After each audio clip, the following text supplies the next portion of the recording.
compañero de la defensa, compañero de la fiscalía, compañeros querellantes,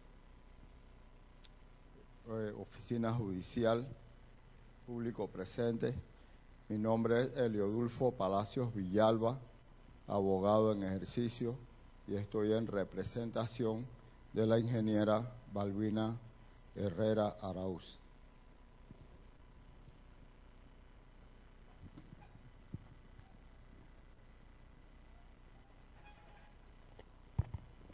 Muy buenas tardes, señores magistrados del Pleno de la Corte Suprema. Para efectos de identificación de esta audiencia, licenciado Nicomedes Castillo Martínez, de la firma forense Carreira Pití, PC Abogados, en representación del querellante Juan Carlos Navarro, con oficinas ubicadas en el Cangrejo, calle H, edificio 225, Carpit, correo electrónico ncastillo@carreirapití, teléfono 269-2444.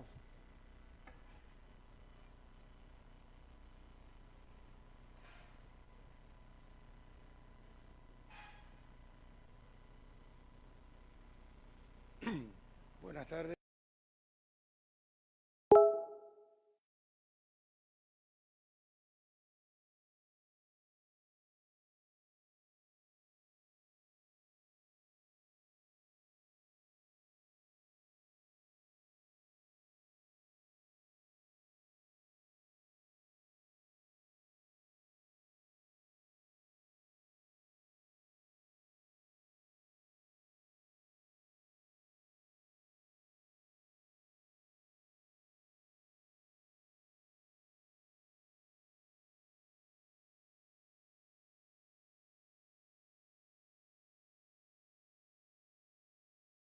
El bufete de abogados Herrera Morán y Asociados, ubicados en el Cangrejo, calle I, edificio Bariloche, primer piso 1A. Mi teléfono móvil es el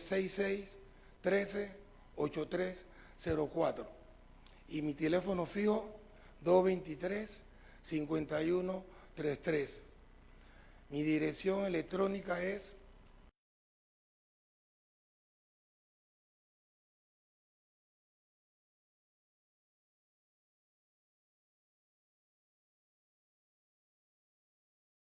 dlherreramorán@hotmail.com. Muchas gracias.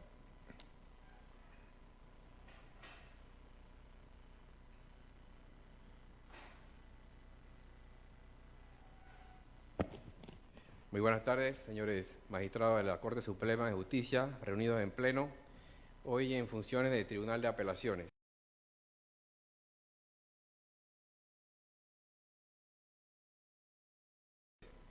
Mi nombre es David Helio Cuevas González, representamos a una de las víctimas, el señor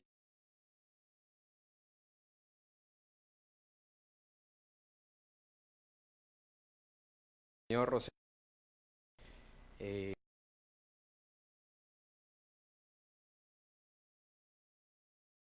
232-8649.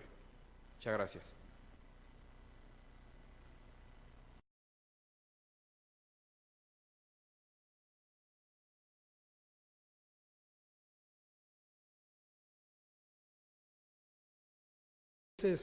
Del señor Rubén Polanco con registro.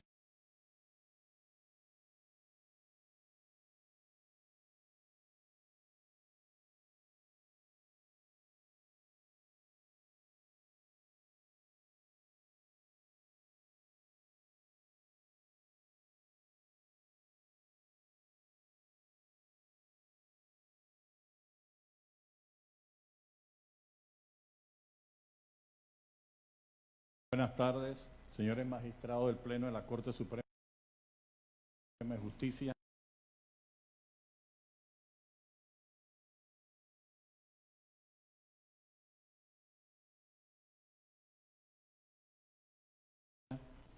Colegas de la Fiscalía, colegas de las querellas, colega de la Defensa Pública.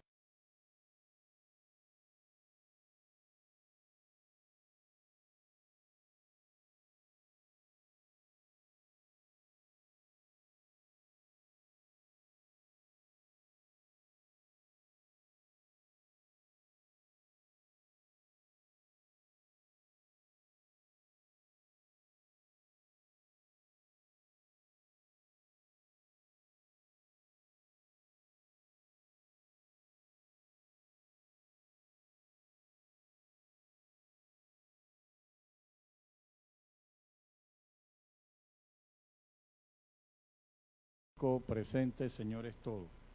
Mi nombre es Carlos Eugenio Carrillo Gómez.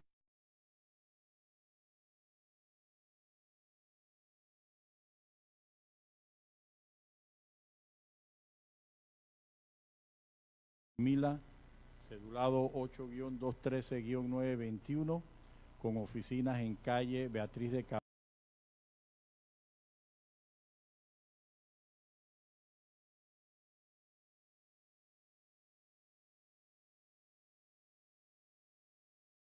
Cabal y calle San Lucas, esquina J18, Carrillo Ley, ubicable a los teléfonos 265-0099 y 6612-1616 y al correo electrónico ccarrillo@carrilloley.com. En este acto, acompañado del licenciado Dimas Guevara, representamos al señor Ricardo Alberto Martinelli Berrocal.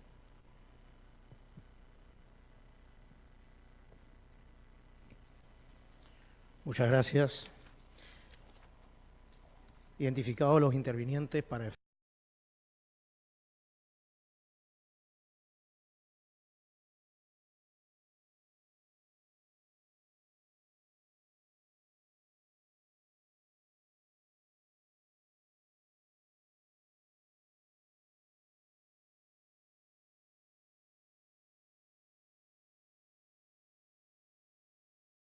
actuar con temeridad en el proceso o utilizar maniobras dilatorias o inconducentes. 3. Participar en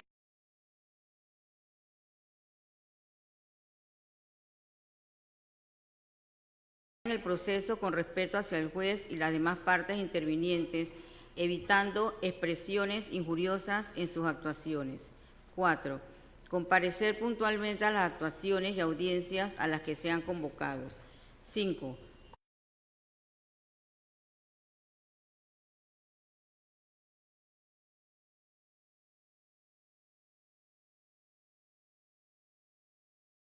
Comunicar su dirección de residencia, su domicilio o su dirección electrónica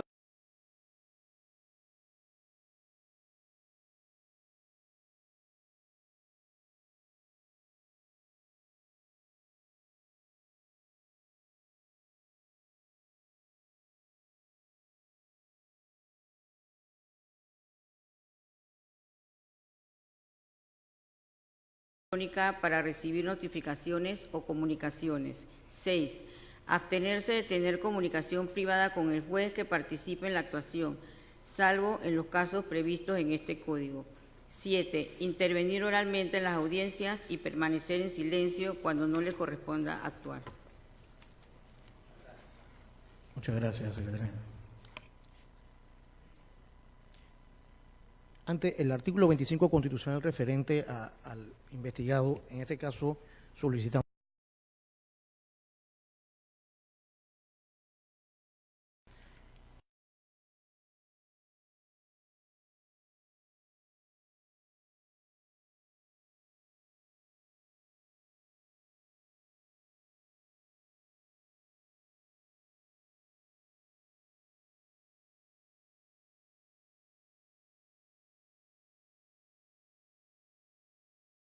en concordancia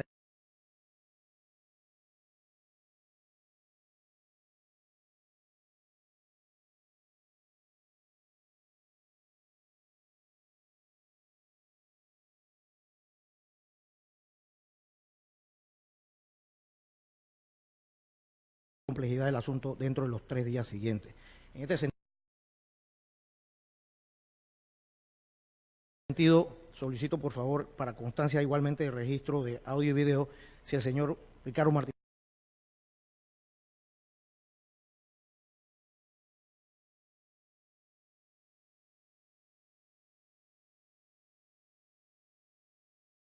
Vercal se encuentra debidamente notificado para este acto de audiencia. Sí, magistrado presidente, se encuentra debidamente notificado de este acto de audiencia. Muchas gracias, secretaria general.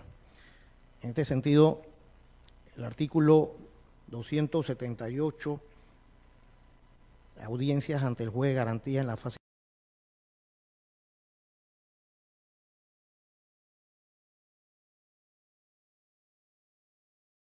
de investigación, aunque hace precisión que es ante el juez de garantía, que en una aplicación, de alguna forma supletoria, referente al segundo párrafo de manera específica, hace referencia a qué audiencias en la fase de investigación debe estar presente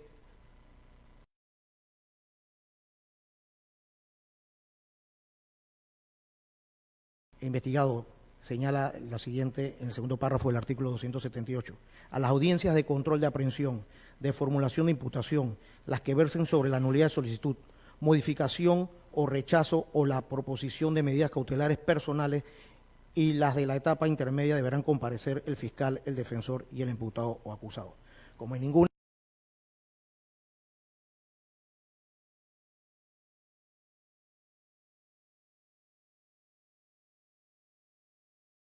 de estas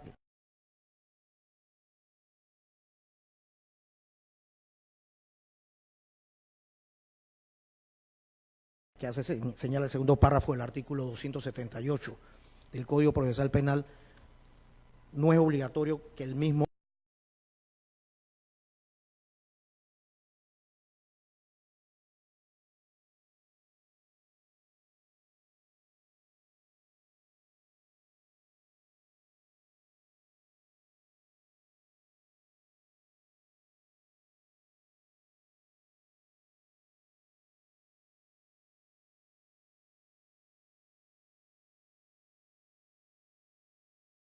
esté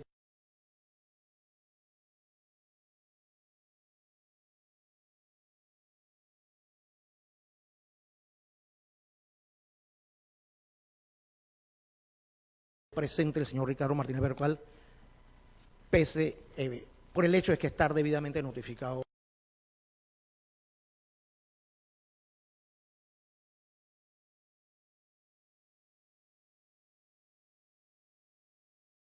del mismo. En este sentido vamos a establecer, se ha establecido por parte de este tribunal, de esta Corte Suprema de Justicia,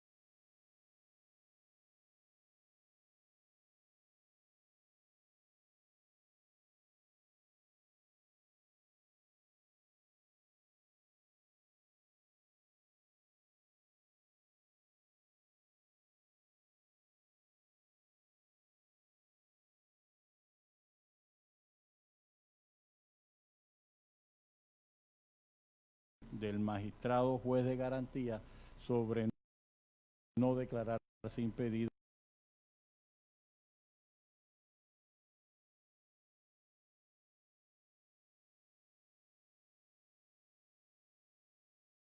y tramitar la recusación respectiva, en virtud de que ya hay una sustracción de materia y el Pleno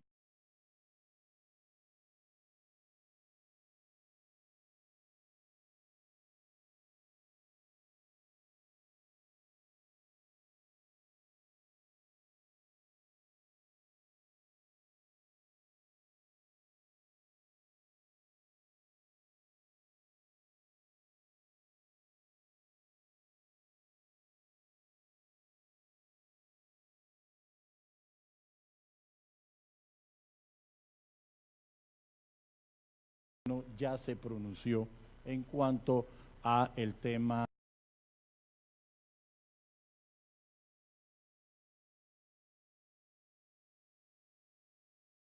de la recusación, que era el objeto del recurso de hecho.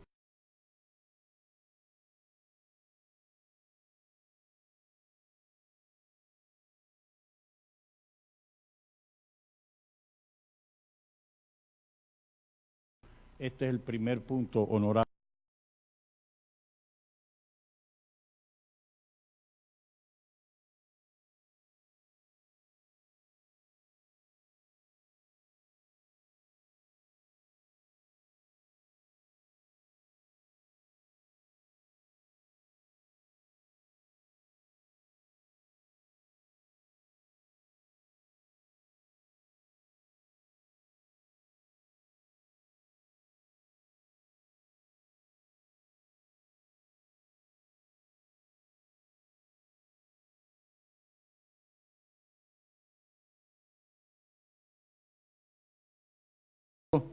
Básicamente en que en el minuto 33:55 del fallo dice textualmente: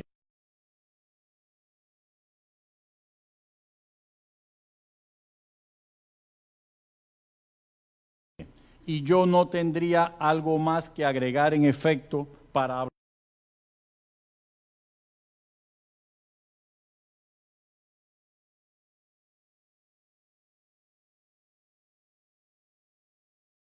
hablar de doble juzgamiento. Es necesario o que exista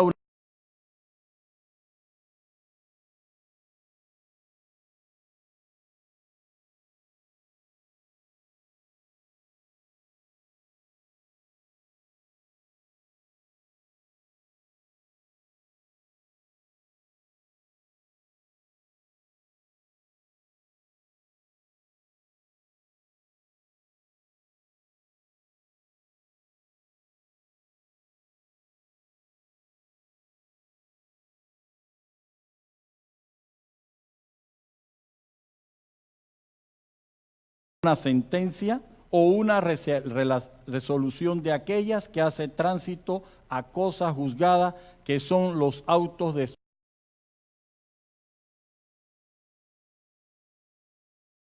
sobreseimiento, por lo cual, sigue en el minuto 34:15, los únicos tipos de resoluciones que tiene que la virtud de hacer que unos hechos no puedan volver a ser ni siquiera investigados o juzgados en su momento son, y continúa el minuto 34:26, una sentencia o un auto de sobreseimiento definitivo, el tipo de decisión que toma la Asamblea Legislativa cuando da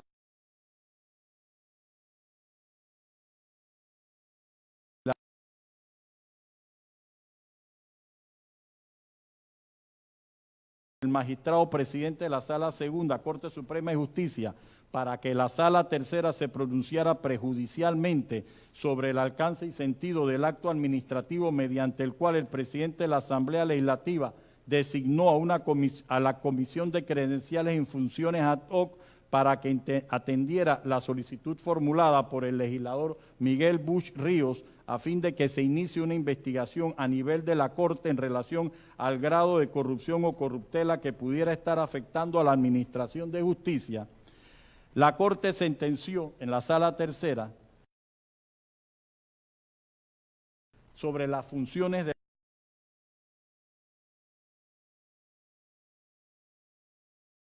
la Comisión.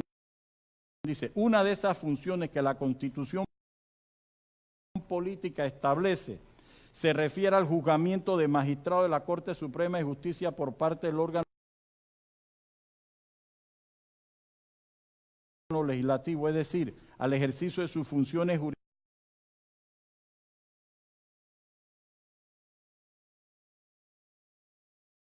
jurisdiccionales por parte de ese cuerpo legislativo.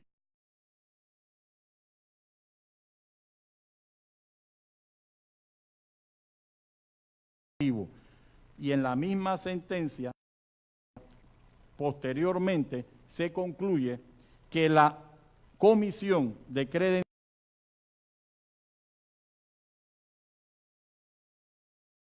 Presidenciales,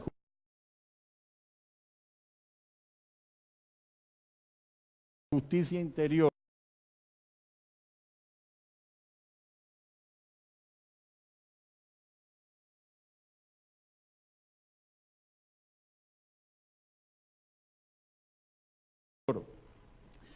tenía la facultad y la competencia exclusiva para ejercer las funciones de juzgamiento del presidente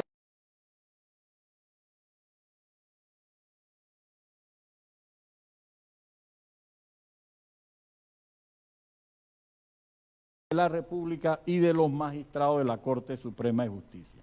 En esta separación de funciones, la experiencia de la función judicial de la Asamblea por disposición misma se ha dividido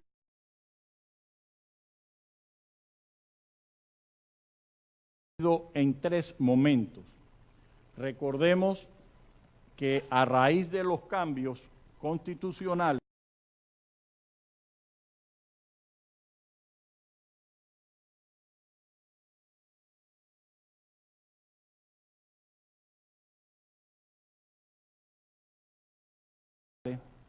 y los cambios legales, la Asamblea Legislativa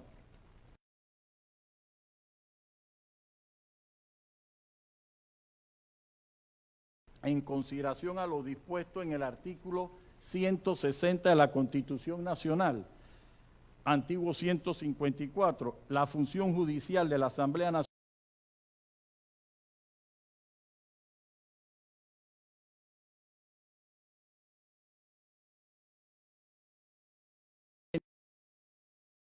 competente para conocer de estas causas de acuerdo con su reglamento interno.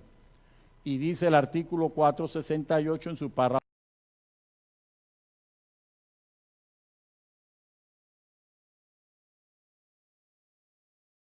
Comisión de Garantías como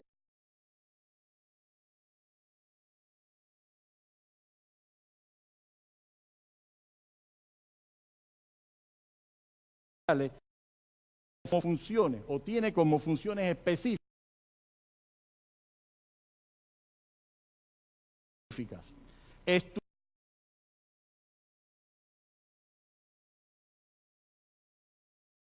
sobre tema numeral 7 y en el 7, conocer en primer lugar sobre la situación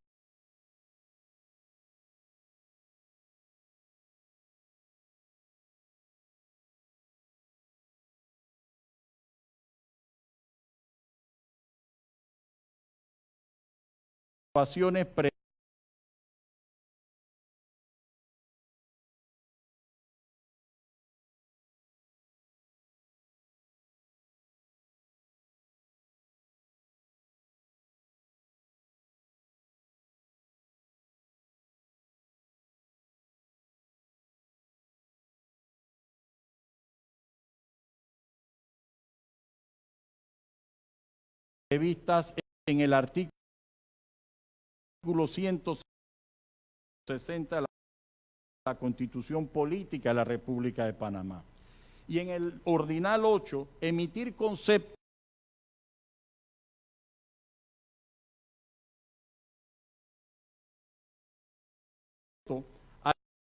al Pleno de la Asamblea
que debía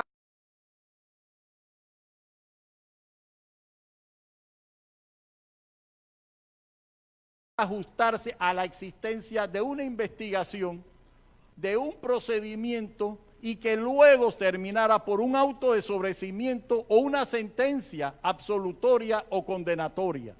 Este hecho es contradictorio con el principio establecido en el artículo 7, que es una réplica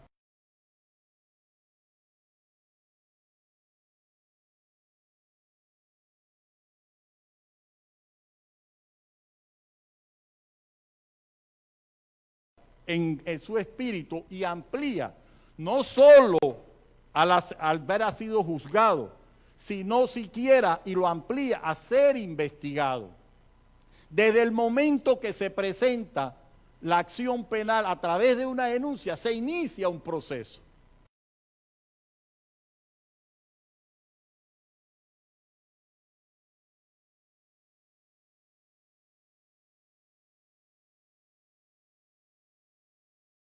No puede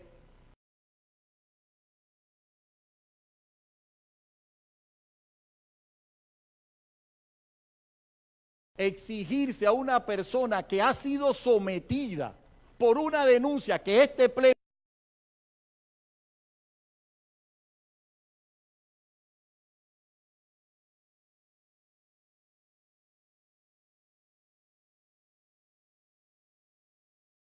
ha dicho que solo la querella o la denuncia tiene mayor formalidad que una imputación.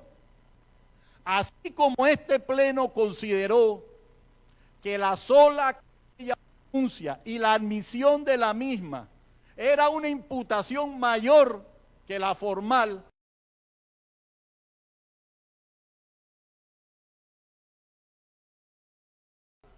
en estos casos hubo la denuncia con el señalamiento,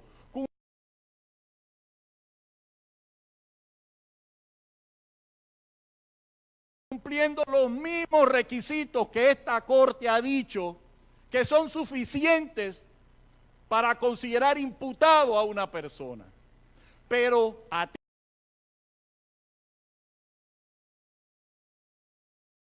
típicamente se quiere decir o exigir, contrario a la parte restrictiva de la interpretación a favor del reo, que el hecho que el órgano competente haya mandado archivar una denuncia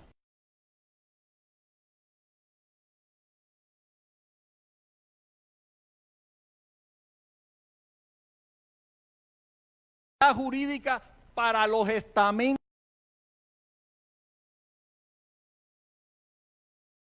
pública en su momento contra magistrados y han sido archivados.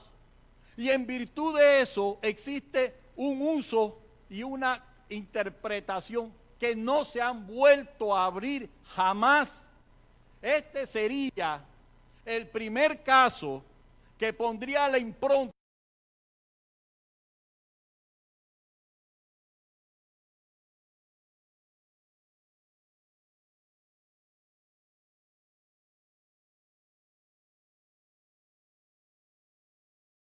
de repetir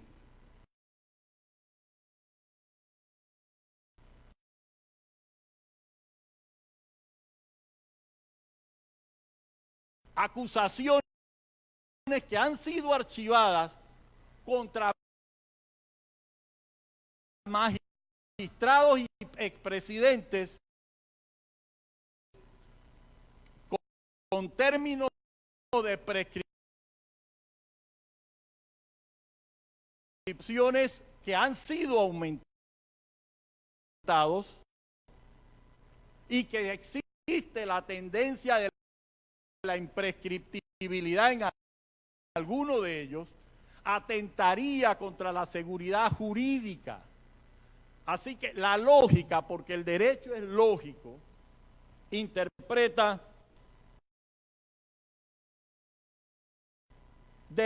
el tema correspondiente a que esa decisión de la Comisión de Credenciales tiene efectos para el proceso de finalizar la denuncia que se inició al ser presentada en la de supuestas víctimas del delito. Algunos se constituyeron en querellantes y están aquí hoy en día. Pero hubo 3 denuncias presentadas por líderes sindicales, políticos y activistas que fueron resueltas, una de ellas el 18 de abril del 2013. En una denuncia presentada con relación a la difusión a través de internet de grabaciones que presuntamente se escuchan voces de políticos de oposición al gobierno del presidente, el señor Ricardo Martinelli Berrocal. Y en esta se hacía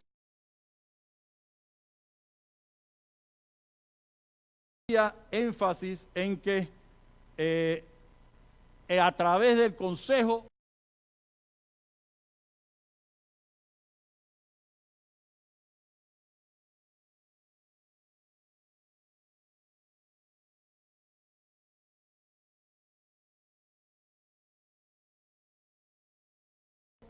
de seguridad se habían hecho las intervenciones correspondientes. Y en esta denuncia, la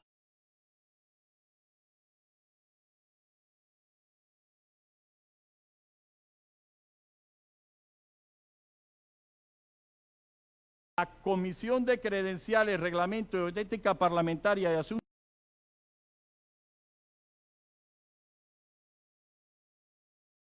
Judiciales, ¿qué decide?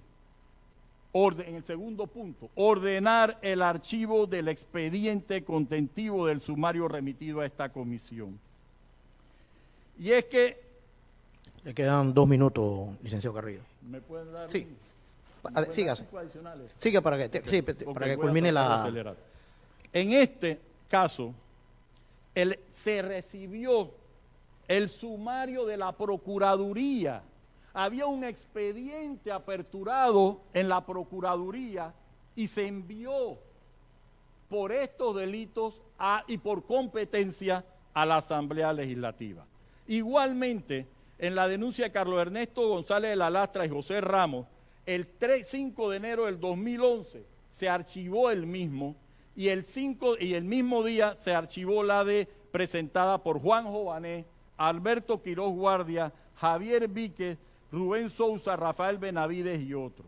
El periodo de tiempo, que no fue base para la resolución ni motivación alguna, quedó establecido que por lo menos la decisión del 18 de abril del 2013 fue dada posterior al inicio de los supuestos hechos, que son objeto de la misma investigación presente.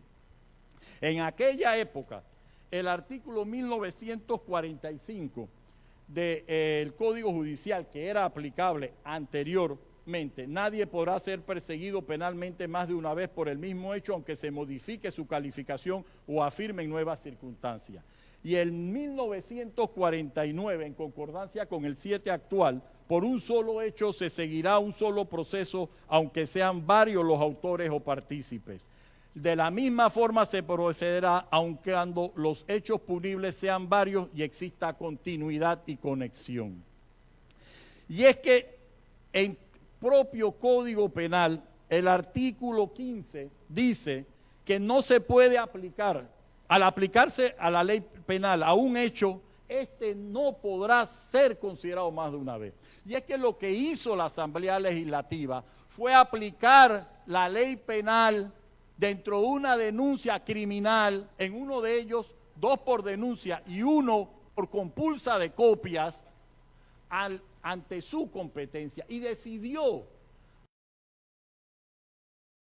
debe existir identidad en el sujeto que supuestamente comete la conducta, que se trate de un mismo hecho y que se trate de un mismo motivo de persecución, o sea, dicho de otra manera, debe tratarse de los mismos delitos.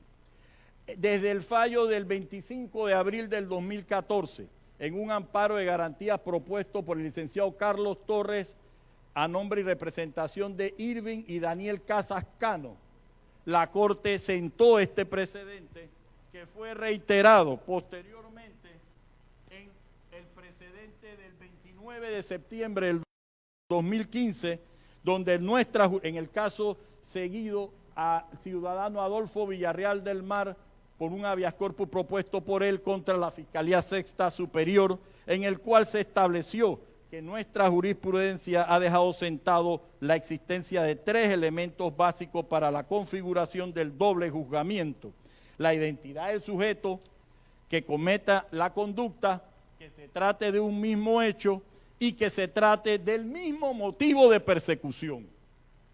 Estos 3 elementos fueron reiterados en el fallo del 18 de noviembre del 2014 en amparo de garantías presentado por la licenciada Lourdes Cedeño, fiscal cuarta, contra un auto número 366 del 19 de septiembre, proferido por el segundo tribunal bajo ponencia del magistrado Jari Alberto Díaz, y decía específicamente que para que opere el non bis in idem es necesario que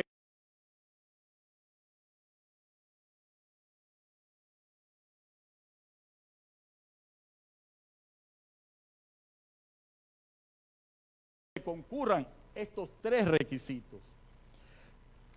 Finalmente, en el 28 de mayo del 2014, en un amparo de garantías constitucionales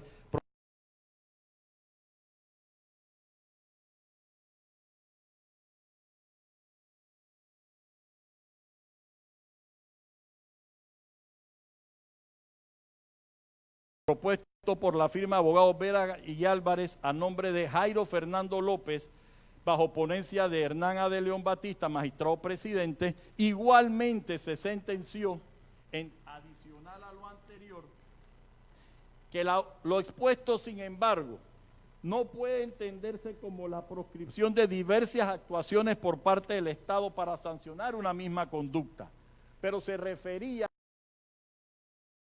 a distintas persecuciones entre la administrativa y la penal, y a pesar de que eran funciones de un órgano legislativo, son funciones judiciales, iguales que aquí se tienen por la condición de una prerrogativa funcional, con la advertencia que nosotros hacemos.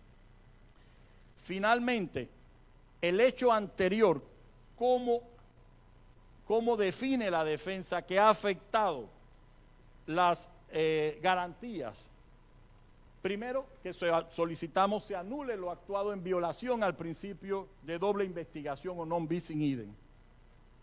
Segundo, que una vez comprobado, el señor Ricardo Alberto Martinelli Berrocal fue sometido por lo menos a 3 denuncias por los mismos hechos que temporalmente coincidían incluso con la descripción hecha por la acusación presentada por el fiscal, y que el daño a su derecho, a sus garantías procesales, sean a través de la anulación directa, al habérsele aperturado un nuevo proceso en violación a lo dispuesto al artículo 7.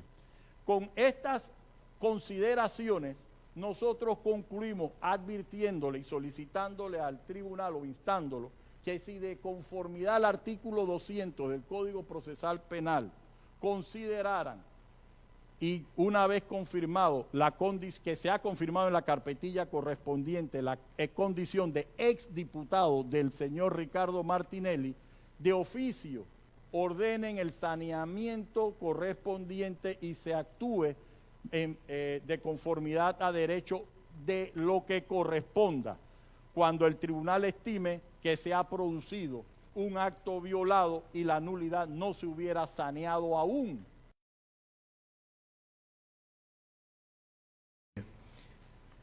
Oposición a lo planteado por la defensa. Muchas gracias, pero vamos a ser mucho más concisos. Primero tengo que empezar por aclarar algunas inconsistencias o datos incorrectos que ha presentado la defensa. Entre esas es la incapacidad del señor Martinelli El senador Martinelli recibió una incapacidad el día martes por 48 horas que se cuentan a partir de la salida del centro hospitalario, y esa salida queda constancia que fue a la 1:45. Así que el señor Martinelli solo gozaba de esa incapacidad hasta hoy a la 1:45 de la tarde.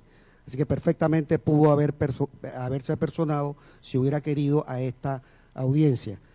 Bien, aquí tengo las constancias, con mucho gusto se las vamos a hacer llegar al Pleno. Lo primero que hay que aclarar aquí es o solicitarle a los magistrados del Pleno, es que se confirme la actuación del magistrado Jerónimo Mejía el día 4 de julio del 2018, donde fue rechazada la nulidad por violación supuesta violación a la prohibición del doble juzgamiento por parte de la defensa del señor Ricardo Martinelli.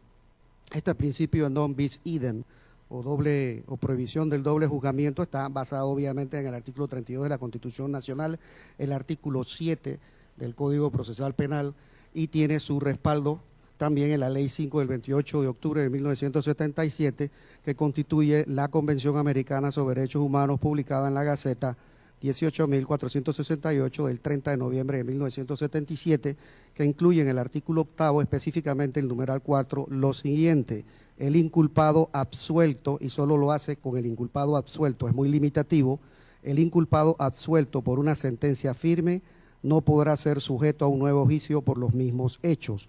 Debemos recordar que en tanto el Pleno de la Corte, en fallos como el 29 de septiembre del 2015 y 25 de abril del 2014, que le vamos a suministrar, y la Sala Penal, han concurrido en varios aspectos. Primero, señalando que se debe haber identidad de las partes, y en lo único que lo voy a sustentar ahora es que hay alguna similitud con lo que se realizó en los 3 casos que trajo la defensa en la Asamblea, es en la persona de Ricardo Martinelli, allá como denunciado y aquí como acusado.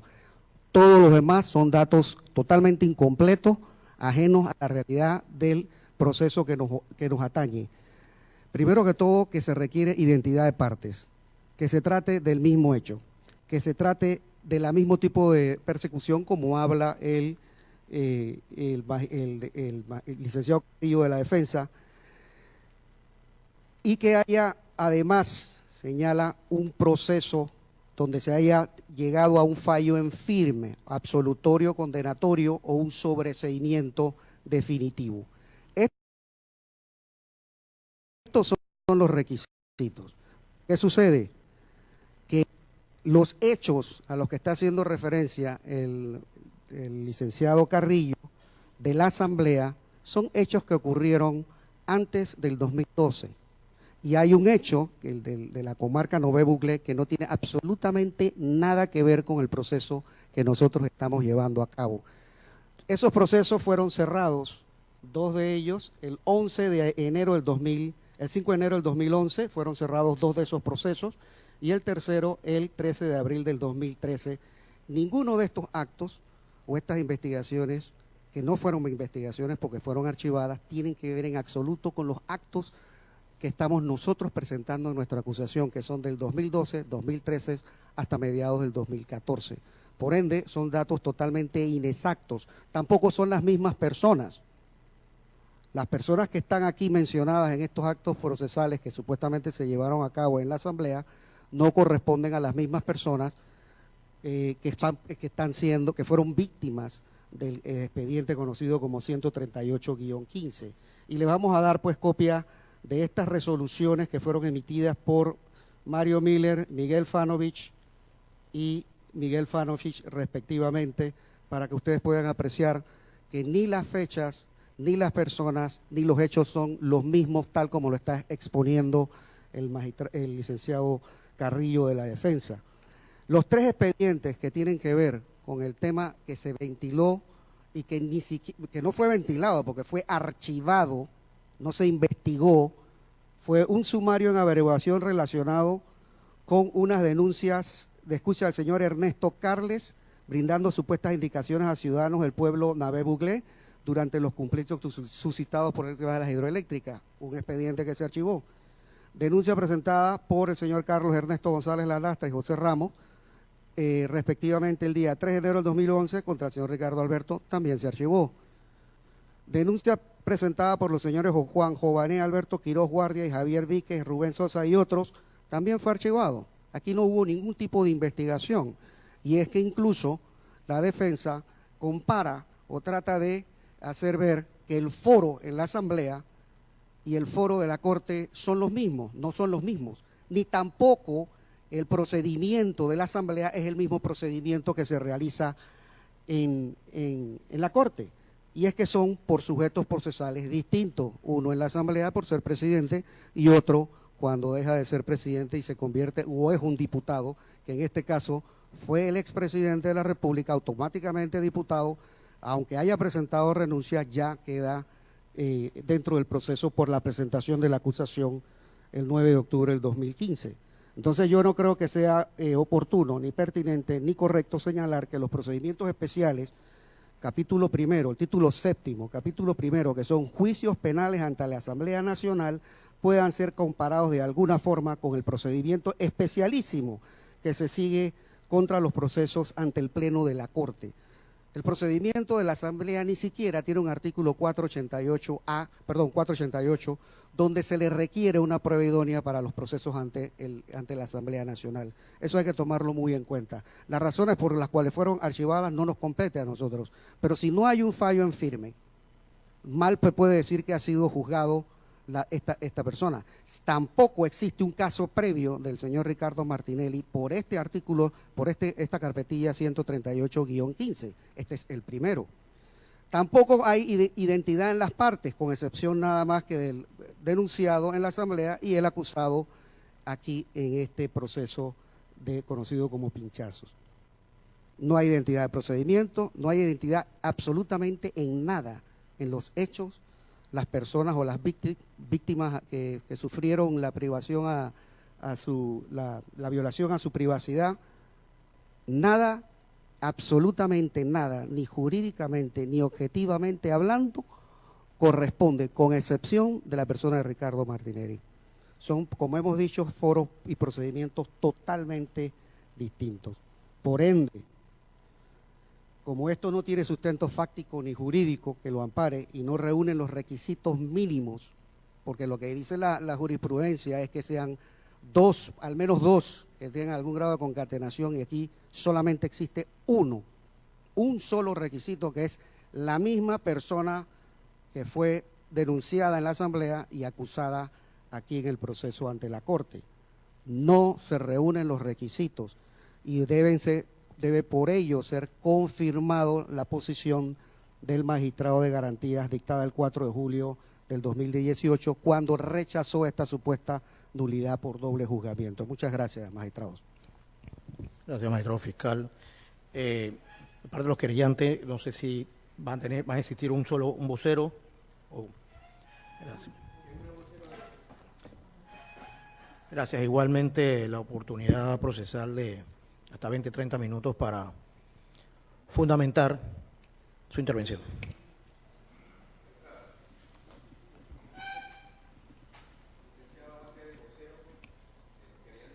A la acusación del fiscal, pero yo represento una acusación autónoma, entonces yo voy a exponer independientemente de él. Ok, para constancia acta de audio y video, entonces, el representante de los voceros y la querella autónoma. Correcto. Buenas tardes, distinguidos magistrados de la Corte Suprema de Justicia, constituido en Tribunal de Apelaciones, damas y caballeros. Nosotros hemos escuchado, no solamente ahora en la audiencia pasada, sílaba por sílaba, los argumentos que esgrime la defensa del acusado para tratar de fundamentar su excepción de cosa juzgada o del principio no bis in idem. Y la verdad es que, a nuestro parecer, tales argumentaciones no encuentran asidero ni en la ley ni en la Constitución, ni en la jurisprudencia nacional. Por lo tanto, en nombre de las víctimas de los actos abusivos cometidos por el acusado y que constituyen graves violaciones a los derechos humanos de cientos de panameños, le solicitamos que denieguen ese recurso promovido por la defensa y en su lugar mantengan intacta la pieza procesal recurrida.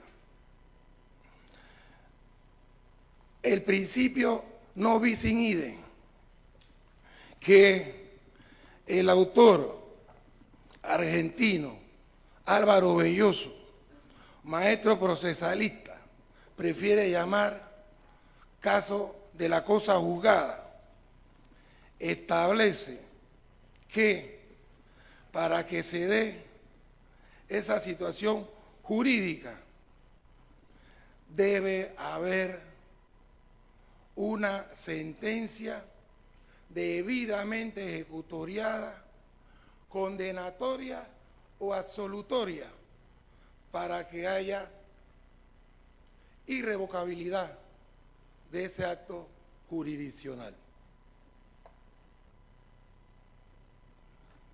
Todos los autores y tratadistas de este tema coinciden claramente de que la cosa juzgada se fundamenta en lo que se conoce como la trilogía procesal. Identidad de los sujetos procesales, entendiendo el sujeto activo y el sujeto pasivo. Parece que el distinguido colega de la defensa, de manera muy calculada, cuando se refiere a la trilogía procesal, en este primer elemento, dice la identidad del sujeto que comete el hecho. No, es la identidad de los sujetos procesales, entendiendo como sujetos procesales el autor del hecho punible y las víctimas del hecho punible. Esos tres casos que han traído por ahí de la Asamblea nada tienen que ver con los 150, más de 150 víctimas de los pinchazos telefónicos. Esos tres casos a los que ya se ha referido el distinguido fiscal y que aquí lo tenemos en nuestra mano, todos fueron archivados en la Asamblea Nacional, en la Comisión de Credenciales. ¿Qué es el archivo de una denuncia? Es un acto que no nace a la vida jurídica y por ende no genera investigación. El artículo 7 del Código Procesal Penal amplió el concepto de doble juzgamiento, porque la Constitución Política de la República, en su artículo 32, cuando se refiere al doble juzgamiento, se refiere solo a los procesos que han pretendido juzgar a una persona dos veces por la misma causa. El artículo 7 del Código Procesal Penal amplió el concepto del doble juzgamiento al de también doble investigación. Y dice que nadie podrá ser investigado ni juzgado dos veces por las mismas causas. ¿Qué se entiende por investigación? No hay que ser un erudito procesalista para saber que la investigación es la primera etapa del proceso penal, que se inicia con la noticia criminis y se despliega el ejercicio de la acción penal por parte de los entes correspondientes. que terminado ese proceso de investigación con el propósito de acreditar al sujeto activo del delito, acreditar a las víctimas y acreditar el cuerpo del delito, desemboca en la segunda etapa del proceso llamada intermedia, donde se hace una calificación de esos hechos para ver si hay mérito o no de pasar a la etapa del juicio oral en el sistema acusatorio o al plenario en el sistema inquisitivo mixto. En esta causa que trae la defensa, nunca hubo actos de investigación, nunca se dio inicio a una investigación contra el señor acusado. Aquí todas las denuncias, las 3, fueron archivadas. En palabras sencillas, no se le dio vida jurídica. Entonces, ¿cómo es posible que con esas 3 resoluciones pretenda sustraerse el acusado del proceso penal que ya está en la etapa intermedia? Y que un proceso penal que surgió a la vida jurídico penal por una decisión del Pleno de la Corte Suprema de Justicia. Los 9 magistrados unánimemente de la Corte Suprema de Justicia dijeron: dese inicio a las investigaciones por los graves delitos cometidos en perjuicio de cientos de panameños. Entonces, esa decisión de la Corte de que se iniciara una investigación y se designó a un magistrado fiscal y a un magistrado juez de garantía, es una decisión que no puede ser revertida. Constitucionalmente es una decisión que está en firme y que no puede el acusado sustraerse con la bizantina tesis de que supuestamente ya fue juzgado o investigado en la Asamblea Nacional. Para nosotros es claro que los elementos de la cosa juzgada, los componentes de la cosa juzgada, la trilogía procesal, igualdad de sujetos procesales, igualdad de hechos,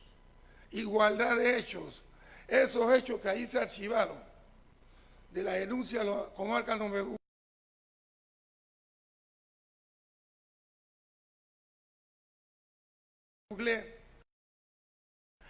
la que formuló el secretario del Partido Popular y la que formuló el señor Carles, no tiene nada que ver, esos hechos no tienen nada que ver con los hechos que en la carpetilla 138-15 se ha investigado en contra del acusado. Y recordemos por último ya que esa asamblea en ese momento histórico era controlada por el hoy acusado. Tenía un control absoluto hasta el extremo que sobornó diputados de unos partidos para que se pasaran los llamados tránsfugas a los partidos oficialistas. Por eso que ahí no prosperaba nada, por eso que todo terminaba archivado. En consecuencia, magistrados de la Corte Suprema de Justicia, movido por un profundo y sincero espíritu de justicia, le pido que denieguen ese recurso de apelación y confirmen la pieza procesal recurrida. Muchas gracias. Muchas gracias, licenciado Carlos Herrera Morán. En representación de los creyentes, en su oportunidad para el registro de audio y video, el representante de la querella autónoma.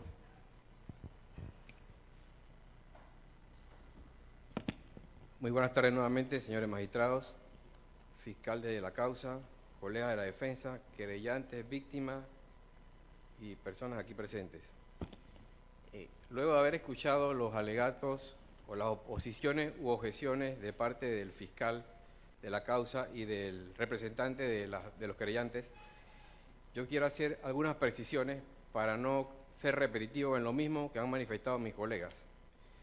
y esas precisiones van dirigidas a desvirtuar parte de lo que ha mencionado el abogado de la defensa. En primer lugar, el juez de garantía nunca, jamás cuestionó la decisión tomada por la Asamblea de Diputados, específicamente la Comisión de Credenciales. Yo no escuché al juez de garantía cuestionar jamás las funciones de esa comisión.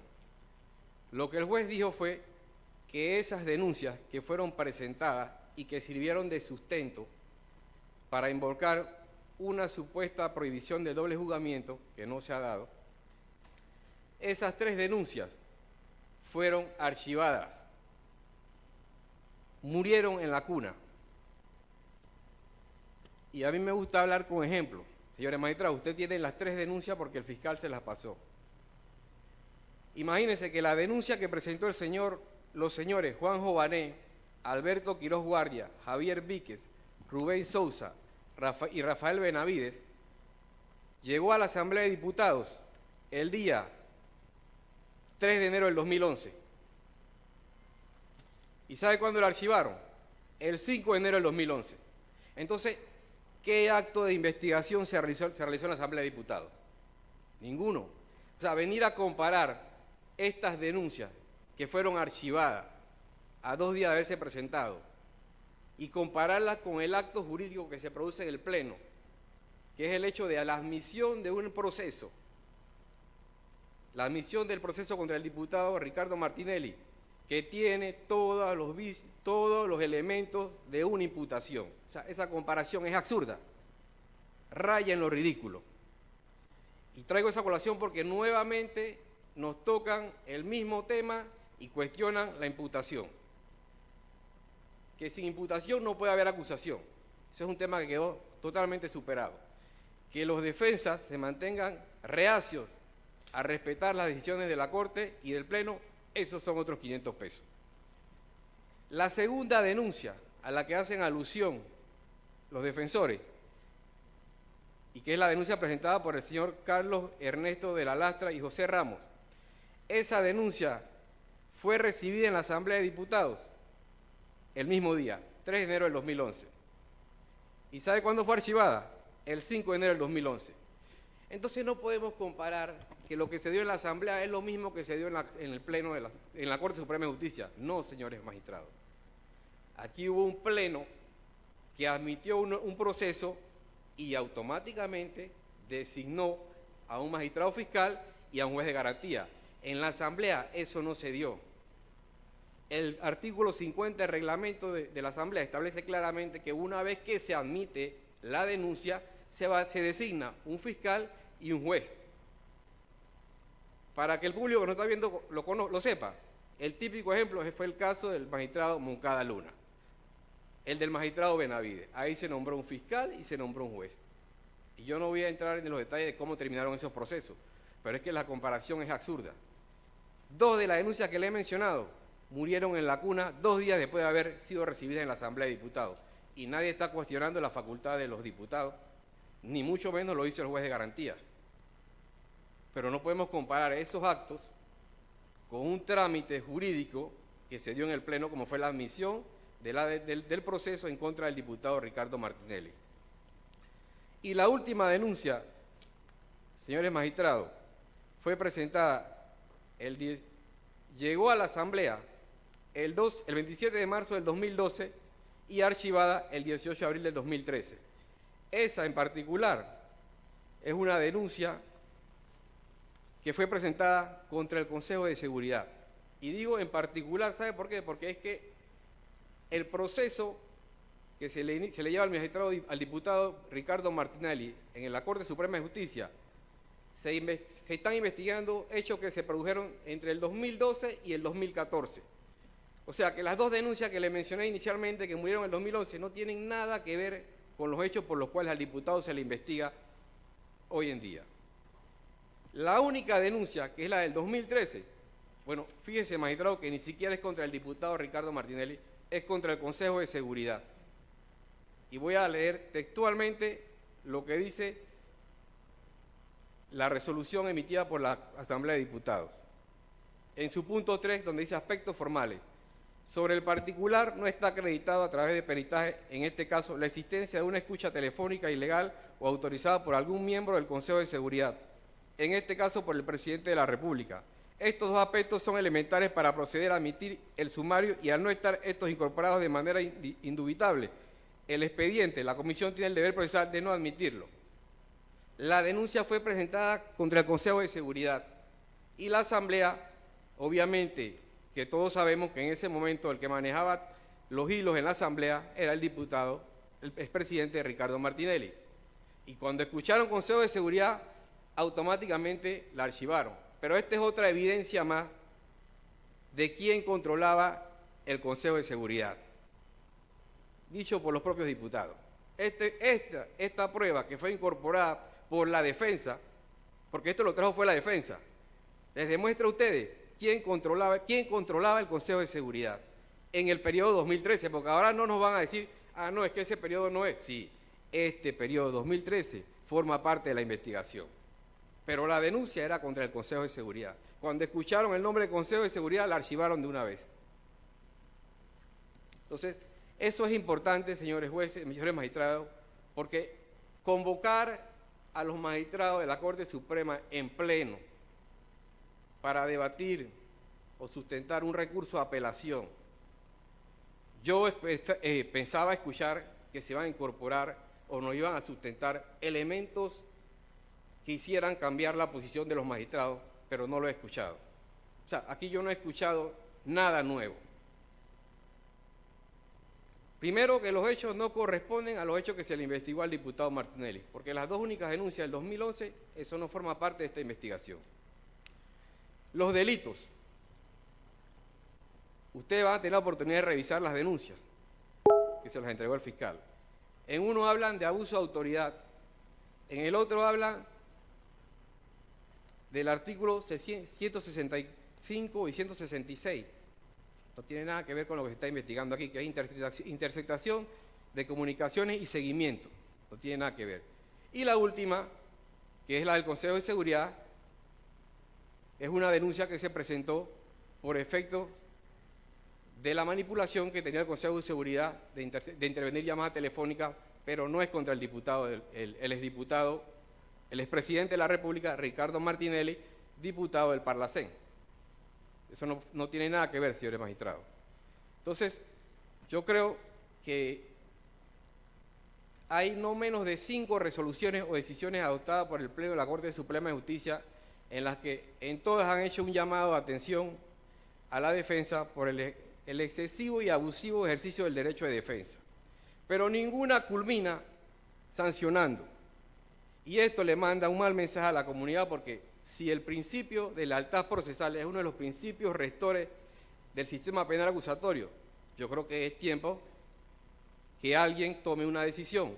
Es más, el juez de garantía ha hecho llamados de atención, pero nadie ha tomado las medidas necesarias, y aquí, cada vez que se presenta un recurso, afortunadamente se desistió del recurso de hecho, pero ese recurso se presentó 3 veces, vía oral en la audiencia realizada el 25 de junio, por escrito que resolvió el magistrado Zamorano, y era el segundo recurso de hecho, porque uno lo había resuelto el mismo magistrado Zamorano y era contra el fiscal. O sea, aquí, a como de lugar hay que sacar al juez y al fiscal, porque esas son las piedras en el camino de la investigación.